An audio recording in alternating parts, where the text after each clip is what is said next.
So tell me, what are some of the different skills that you have to make up, all these areas? Well, that's a very good question. So my title is speaker, author, consultant, but I'm also a writer. I like filmmaking. I like photography. I have become a pretty decent cook recently. So it's not that one excludes the other. I try to build up on skills as many as I can. And yes, I consider myself a crafty wordsmith with the written word as well as the spoken word. So not only do I write articles for magazines, and I have been, and I will continue to do so, and I have some books in preparation, but I also like to take the stage and present the message to a larger audience.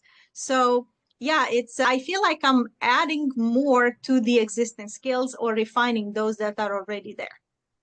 Yeah, I think that's one thing we often don't realize is that we have lots of talents and abilities, and sometimes we just have to keep peeling back the onion, to find those skills and talents that we do have.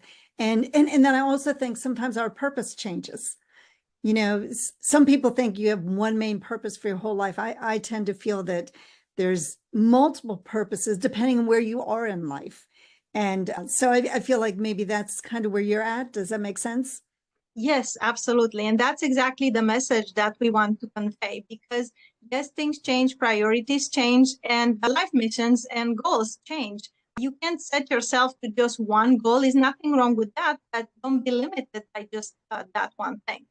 For example, as a speaker, I was told a while ago that how come you speak on all these themes? I create customized theme consultations on a variety of topics because I have an international background and a global perspective that you may or may not find here often in the US, even though it is a melting pot and a lot of people bring international expertise, but it has to do with the way you present it. So I was told, how come you speak on diversity and empowerment and environment and spirituality? And I'm like, yes, not only I speak on them, but I also wrote articles and I will continue to write in themed magazines, and I will continue to present customized messages depending on the audience and the event that I'm at. But I'm very, very comfortable with each one of the themes.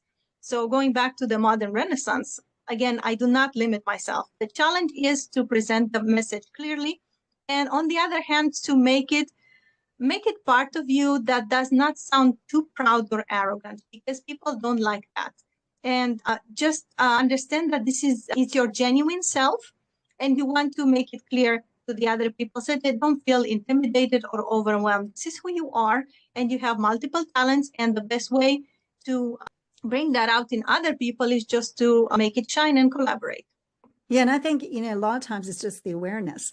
We begin to go down maybe one lane, and then all of a sudden we realize, oh, well, to get there, maybe we need another skill or another talent. We discover we have it. And, it's just